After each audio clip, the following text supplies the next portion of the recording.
지금 지난 100년 동안의 한국 교육이 저는 이제 이것은 교육이 아닌 정도가 아니라 비교육인 정도가 아니라 사실은 교육에 반한다. 즉 반교육이다. 이렇게까지 굉장히 세게 비판을 했는데요. 그 부분이 모든 우리 논의의 출발이 전 돼야 된다고 생각해요. 그러니까 사실은 대한민국이라고 하는 것은 1919년에 임시정부가 상해쓰면서 이제 대한민국이 탄생한 거죠. 식민치하에서. 그런 과정 안에서 지금 이제 100년이 됐는데 100년 동안의 교육을 한번 돌아보세요.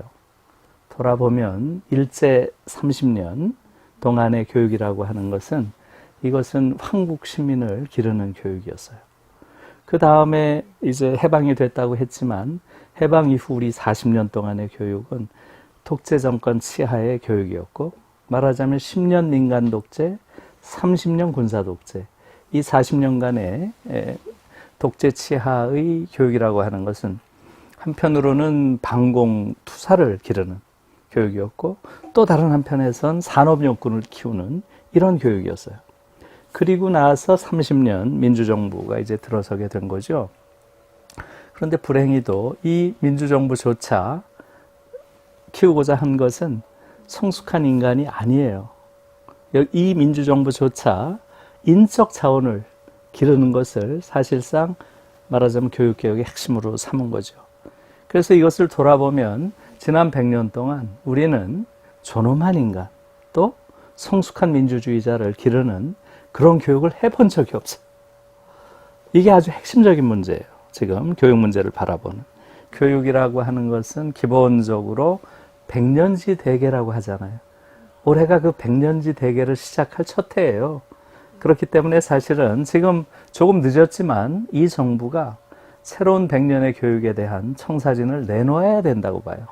그것은 반교육의 지난 100년을 반성하고 그와는 전혀 다른 형태의 교육으로 가야 되는 것이다 라고 생각하고요.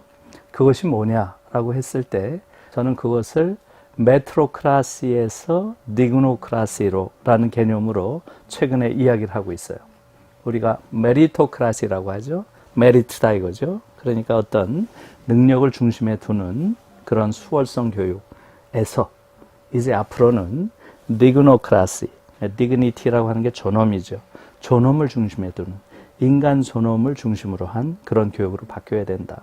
그러기 위해서는 어떻게 해야 되느냐. 가장 중요한 것이 경쟁 교육을 끝내야 돼요. 경쟁 교육은 야만이다 라는 것이 1968년 68혁명 이후에 독일이 이제 완전히 새로운 독일로 나아가는데 교육개혁이 결정적인 역할을 하거든요. 우리는 아이들을 경쟁시키지 않으면 아이들의 수월성이 오히려 저하한다 이런 생각을 가지고 있잖아요. 이거야말로 경쟁 이데올로기예요.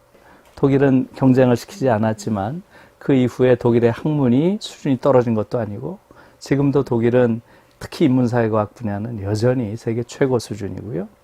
그 다음에 독일의 경제력이 하향으로 이렇게 저하된 것도 아니거든요. 한국에서 정상적인 아이들을 좋은 환경에서 기르고 그 아이들이 아주 좋은 품성을 가진 그런 성인이 되도록 나아가도록 해야 되는데 그 모든 것을 가로막고 있는 게 바로 경쟁교육이에요. 이제는 끝내야 됩니다. 그래서 저는 이제 4가지를 폐지해야 된다. 4폐지를 주장을 하고 있는 거예요. 첫 번째는 대학 입시를 폐지해야 된다. 유럽의 많은 나라들이 대학 입시가 없어요. 독일이 대표적이죠. 고등학교 졸업시험만 보면 그것은 대체로 거의 한 90% 아이들이 다 붙어요. 그래도 당연히 대학 들어가서 열심히 하지 않으면 졸업하기는 어렵게 해놨어요. 그러니까 자기가 원하는 걸 해볼 수 있는 기회는 열어주되 졸업장을 통해 가지고 아이들이 어느 정도 퀄리티를 이루었는가라는 건 당연히 통제를 해야죠. 그러니까 우리도 사실은 그렇게 가는 것이 얼마든지 가능하고요. 그래서 두 번째 그것을 가능하게 하기 위해서는 대학 서열을 폐지해야 돼요. 그리고 이 대학 서열을 폐지하는 방법은 그렇게 어렵지 않아요. 대표적인 게 국립대학 말하자면 네트워크화하는 거예요. 국립대학이 지금 한국엔 13% 정도 있거든요. 이 대학들을 다 네트워킹화해서 국립대학 들어간 아이들은 어느 대학이나 자유롭게 다니게 하고 졸업할 때는 국립대학 졸업장을 주면 되는 거죠. 그 다음에 세 번째로 폐지해야 될 게 대학 등록금이에요. 1인당 국민소득 대비 전 세계에서 가장 비싼 등록금을 내는 나라가 대한민국입니다. 지금 올해 OECD에서 내놓은 통계를 보니까 올해 우리 GDP가 세계 10위가 됐어요.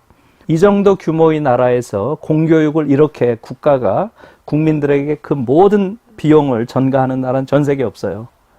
이것은 반드시 바뀌어야 됩니다. 그렇게 되면 당연히 어떻게 되겠어요? 사립대학은 존재 이유가 없어요. 당연히 사립대학을 점진적으로 공용하면 됩니다.